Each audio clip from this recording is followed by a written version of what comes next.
Some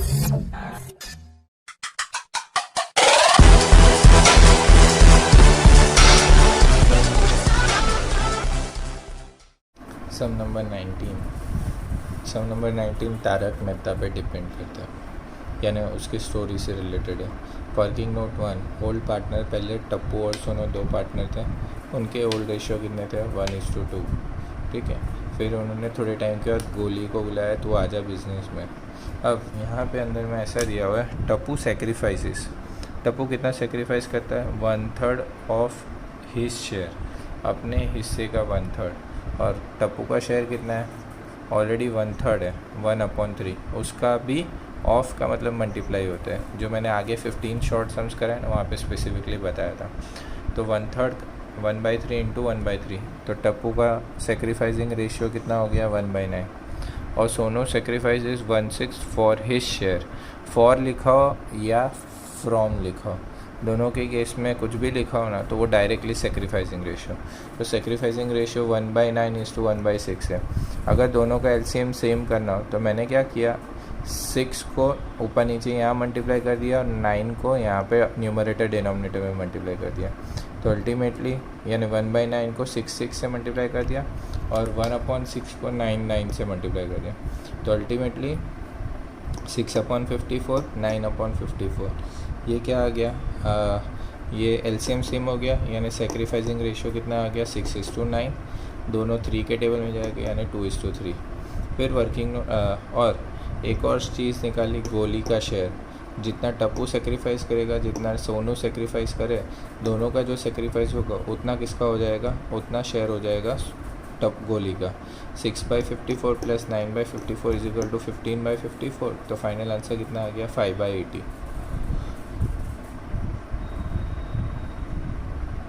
working note 2 के अंदर में गोली शेयर ऑफ गुडविल। गोली का शेयर ऑफ गुडविल उसको लाना पड़ेगा, और इसमें लिखा भी है गोली will bring his share of goodwill in cash. तो टोटल गुडविल जो है फर्म की इनटू गोली का हिस्सा 54,000 इंटू 5/18। तो आंसर कितना आ जाएगा? यानी 18 3 ज़ा 54 और 3 5 ज़ा 15। 15,000 गोली को गुडविल का लेके आएगा, और जैसे ही गोली लेके आएगा, टप्पू और सोनू डिस्ट्रीब्यूट कर लेंगे in sacrificing ratio, that is 6,000 9,000। Working note 3 किसके बारे में? Old goodwill given in the balance sheet will be debited in capital account in old ratio. Let's start with some number 90। Working note 1 2 3 हमने बना लिया। उसमें old ratio ये रहा, old ratio minus new करके सेक्रीफाइसिंग रेशियो निकाल दिया था अपन ने 2:3। फिर ओपनिंग बैलेंसेस लिख दिया। P&L अकाउंट या जनरली जो कुछ भी दिया तो डिस्ट्रीब्यूट हो जाता है ओल्ड रेशियो में। ठीक है। Premium for goodwill, C partner जो गोली है गुडविल के 15,000 लेके आया, और वो इन दोनों ने बांट लिए सेक्रीफाइसिंग रेशियो में। तो प्रीमियम फॉर गुडविल की एंट्री आ गई, कैश बैलेंस लिख दिया। ठीक है। Old goodwill working note 3 given in the balance sheet, उसको अपन ने डेबिट कर दिया। तो अब चालू करते हैं। फर्स्ट एडजस्टमेंट गुडविल वाला है। Bad debt reserve is to be maintain on debtors 10,000। अब चेक करते हैं डेटर्स कितना है। तो डेटर्स कितने रुपीज़ के हैं? 80,000। तो डेटर्स 80,000 माइनस BDR न्यू। इन्होंने बोला कि 10,000 का नुकसान होगा साल के एंड में, इतना लगता है। तो फाइनली डेटा से कितना हो जाएगा? 70,000। इसकी सेकेंड इफेक्ट जाती है रिवैल्यूशन में। वो तो बैड डेट रिजर्व होता तो एक्सपेंस ही है, और इधर जाके अपन लिखते हैं न्यू माइनस ओल्ड। न्यू कितना है? न्यू है 10,000, और ओल्ड ऑलरेडी देखो लायबिलिटी साइड पे दिया है। पहले से हमको लगता था 16,000 का नुकसान होगा, बट 10,000 का ही नुकसान हुआ। -6,000 आ रहा है, इसका मतलब हम लोग को यहाँ लिखना पड़ेगा बाय BDR अकाउंट 6,000। एग्जाम में ये सब कुछ शो नहीं करोगे, डायरेक्टली 6,000 यहाँ लिखोगे तो भी चलेगा। Land and building is to be increase by 10%। तो लैंड एंड बिल्डिंग की वैल्यू बढ़ रही है 10%। पुरानी वैल्यू कितनी दी है? 3 लाख। तो यहाँ पे 3 लाख रुपीज़ है, प्लस इंक्रीज बाय 10% है। सेकेंड यानी इसकी वैल्यू हो गई 3,10,000। 10,000 का प्रॉफिट हो गया, इनकम हो गया हमारे लिए। तो यहाँ पे by land and building value कितनी आ गई 10,000, credit all income, debit all expenses. फिर book value of machinery is 25% more than its market value. Book value और मार्केट वैल्यू दो चीज़ है। Book value is 25% more market value से, तो मार्केट वैल्यू को अज्यूम करते हैं 100, और बुक वैल्यू ऑलरेडी 25% ज़्यादा है। जो बुक में दिया होता है वो ऑलरेडी क्या होता है, बुक वैल्यू, और बुक वैल्यू ऑलरेडी कितनी दी है 1 लाख रुपीज़। तो मार्केट वैल्यू कितना, तो क्रॉस मल्टीप्लाई करेंगे 1 lakh into 100 divide by 125 is equal to कितने रुपीज़। तो इसको क्रॉस मल्टीप्लाई करके रखोगे तुम लोग तो इसकी वैल्यू आ जाएगी 80,000। ठीक है, इसका मतलब प्लांट एंड मशीनरी की एक्चुअल वैल्यू 1 लाख डिक्रीज कितने से हो रही है 20,000 से, और actual value 80। Plant and machinery की वैल्यू कम हो गई, हमारे लिए नुकसान। To plant and machinery account कितने, book value is 25% more than market value, तो 100 इसको अज्यूम किया, ये तो 25 ज़्यादा ही है इसलिए 125 कर दिया। बुक में जो भी है बुक वैल्यू, तो मार्केट वैल्यू कितना। अब ये हो गया बुक वैल्यू के बाद stock is to be reduce by 10%। तो यहाँ पे जाते हैं स्टॉक की वैल्यू लिखते हैं। स्टॉक ऑलरेडी कितने से दिए 40,000, और कितने से रिड्यूस करने के लिए बोल रहे हैं, स्टॉक इज रिड्यूस बाय 10%। तो यहाँ पे लिखना पड़ेगा डिक्रीज 4,000 से, वैल्यू कितनी हो जाएगी 36,000। और यहाँ पे जाके स्टॉक की वैल्यू कम हो गई, बिजनेस के लिए खर्चा टू स्टॉक अकाउंट 4,000 रुपये। फिर गुडविल गोल is to bring his capital equal to 50% of the net asset of the new firm and गोली will bring his share of goodwill in cash. वो तो अपन ने कर दिया था, तब वो सेक्रीफाइसेस भी कर दिया था। इन शॉर्ट अब जो बचा है वो गोली वाला ही बचा है, यानी एडजस्टमेंट नंबर 6 बचा है। अब नो चेंज वाला पहले लिख देते हैं। गुडविल हो गया, लैंड एंड बिल्डिंग हो गया, मशीनरी हो गया, स्टॉक हो गया, डेटर हो गया, कैश बैलेंस उधर लिख दिया। लायबिलिटी साइड पे से कैपिटल लिख दिया, P&L डिस्ट्रीब्यूट कर दिया, बैड डेट रिजर्व हो गया, सिर्फ क्रेडिटर बाकी है। क्रेडिटर यहाँ पे लिख देते हैं।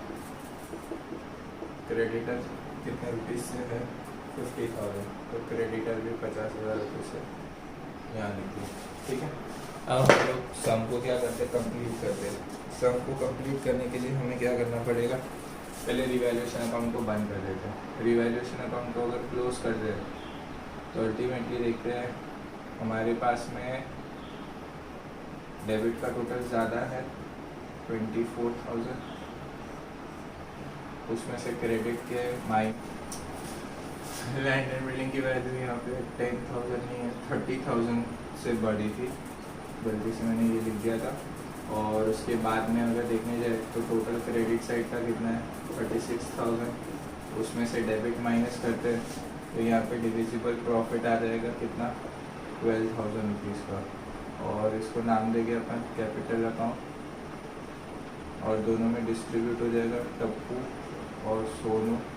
12,000 है 1:2 के रेशो में बांटेंगे तो 4,000 और 8,000, और टोटल कितना हो गया 36,000।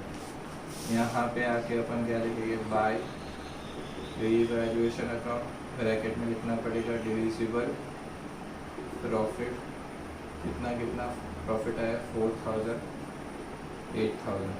ठीक है, फिर हमको यहाँ पे क्या निकालना पड़ेगा बैलेंस। बैलेंस निकालने के लिए पहले क्रेडिट माइनस डेबिट का टोटल करना पड़ेगा, तो क्रेडिट माइनस डेबिट का टोटल करते, क्रेडिट का टोटल क्रेडिट साइड का कितना टोटल आ रहा है 2,16,20 2,26,000। इस साइड का टोटल कितना आ रहा है 3,20 340 349। इस इसमें से 226 में से 18 गया तो 6 और 8 2,08,000 बच गया, ठीक है। और 349 में से 36 गया तो 3,13,000 बच गया। अब बचा गोली। अब यहाँ पे ऐसा लिखा है नेट एसेट। नेट एसेट का मतलब कैपिटल, तीनों के कैपिटल को प्लस करेंगे तो हमें क्या मिल जाएगा, नेट एसेट। तीनों का कैपिटल का मतलब टप्पू प्लस सोनू प्लस गोली। और गोली कितना कैपिटल लेके आने वाला है, 50% ऑफ द नेट एसेट, ठीक है। नेट एसेट का 50%। इसका मतलब गोली 50% लेके आएगा। इसका मतलब टप्पू और सोनू मिला के भी तो 50% ही लेके आ रहे, तो जाके ये कितना बनेगा, 100% बनेगा। अब हमारे पास टप्पू का कैपिटल और सोनू का कैपिटल है। टप्पू और सोनू का कैपिटल कितना है, 2,08,000 प्लस 3,13,000। तो 2,08,000 प्लस 3,13,000 तो कितना होता है, 5,21,000। जितना कैपिटल ये 50% है तो गोली को भी कितना लाना पड़ेगा, 50% के हिसाब से 5,21,000। तो ये प्रूव हो गया कि 50% के हिसाब से इतना, तो इसको भी 50% और दोनों का मिला के नेट एसेट कितना हो जाएगा, 10,42,000। यहाँ लिखना पड़ेगा बाय कैश अकाउंट। तो गोली कितना कैपिटल लेके आएगा, 5,21,000। और जैसे ही वो कैपिटल लेके आएगा कैश बढ़ जाएगा। क्या लिखना पड़ेगा, गोली कैपिटल अकाउंट 5,21,000। ये सिर्फ आप लोगों को समझने के लिए एक बार लिखोगे, याद रह जाएगा। टेक्स्ट बुक में क्वेश्चन के ऊपर ये लिख देना, ठीक है। और इसका बैलेंस शीट फिगर यहाँ चले जाएगा, 5,21,000। टोटल कर देते हैं 2,26,000 349 और इधर का टोटल है 5,21,000। तीनों का बैलेंस सीधा ट्रांसफ़र हो गया, 2,08,000 3,13,000 5,21,000 और सब मिला के 10,42,000, ठीक है। अब last total cash balance 521 plus 55 तो टोटल आ गया 5,76,000 by balance 5,76,000। Cash balance transfer कहाँ पे होगा, एसेट साइड पे। यहाँ पे आके लिखना पड़ेगा cash balance 5,76,000। Final total of the balance sheet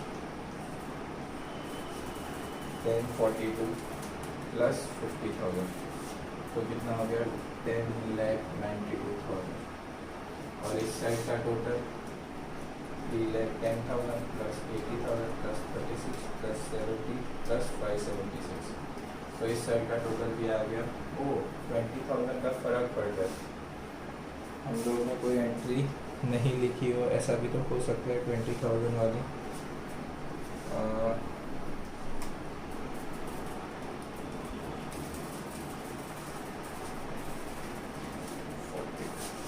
3,10,000 plus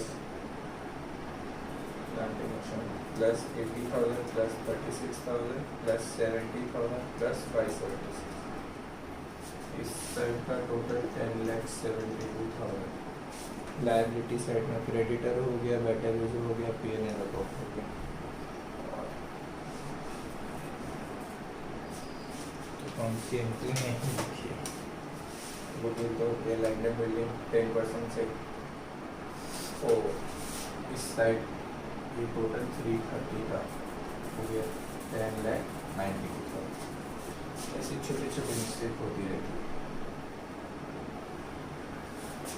done.